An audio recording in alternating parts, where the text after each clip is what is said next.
companies that are boring are wonderful for me. I've done well with companies like Dunkin' Donuts. Well, companies like that, they're very easy to understand. No one's going to invent a better donut somewhere at MIT. You don't have to worry about Korean imports. How do you analyze a Dunkin' Donuts company? Well, there's a company that upgraded their stores.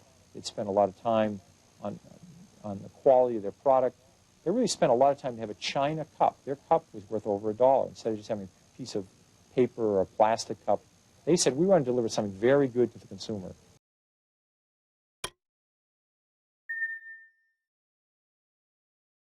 You look for companies that have something unique.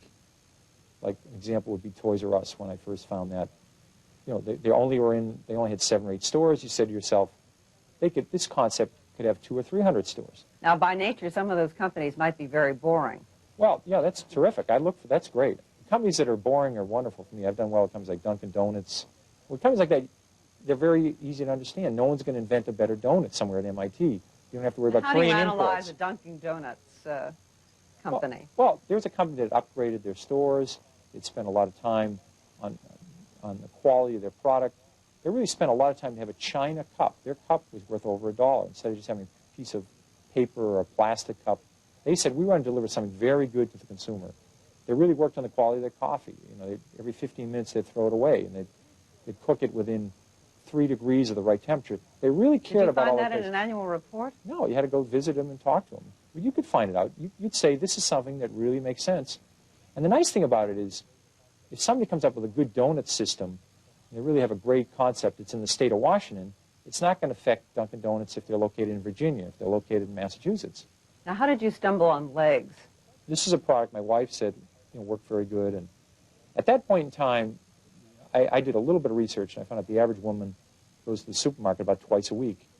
And all the hosiery being sold in the supermarkets was just junk. So here's a company that made a good product, put it into the supermarkets, put it into the drugstores, made it readily available.